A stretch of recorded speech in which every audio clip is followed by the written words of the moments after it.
Some places aren't haunted because something lives there, they're haunted because people went there to end themselves. This oddity brings us to Japan, 1920s to the 1930s. Mount Mihara, a volcanic island peak just south of Tokyo, became infamous not for its eruptions, but for the trains heading to it. One of those trains carried a 21-year-old student named Kyoko Matsumoto. Heartbroken from a failed relationship, she took the ferry to Izushima Island and walked the winding road up to the crater's edge. She would then step forward like many others before her. News of her act would spread fast, but something deeply unsettling followed. Many others began making the same pilgrimage.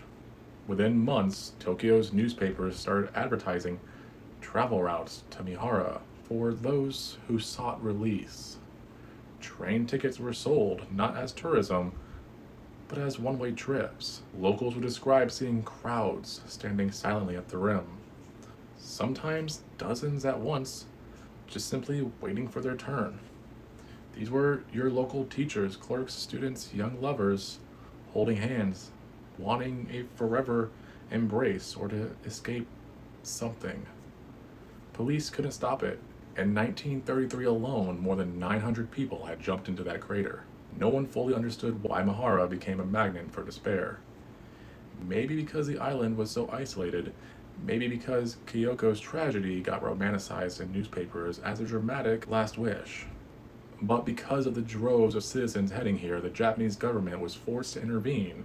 They tore up the railway lines, blocked the ferry route, and posted armed guards along the crater. It stopped, the crowds disappeared, and the mountain finally, after 10 years, went silent.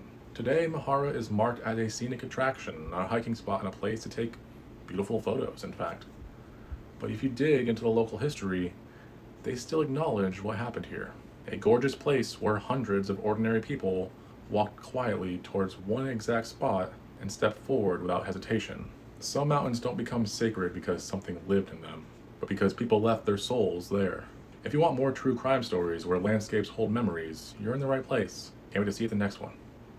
Peace. Now guys, I'd like to just drop a little piece here that's a little outside the norm, but if you or anybody you know is having issues with this kind of thought process or these kind of situations, just please reach out. If it has to be to me, to your friends, to your loved ones, to whomever, reach out. Because the things you're feeling now, they won't matter in even 30 days, 60 days from now. These are permanent decisions that can't be undone. Reach out to someone, call someone, just do the thing, because we all want you here. All right, guys, love you. Peace.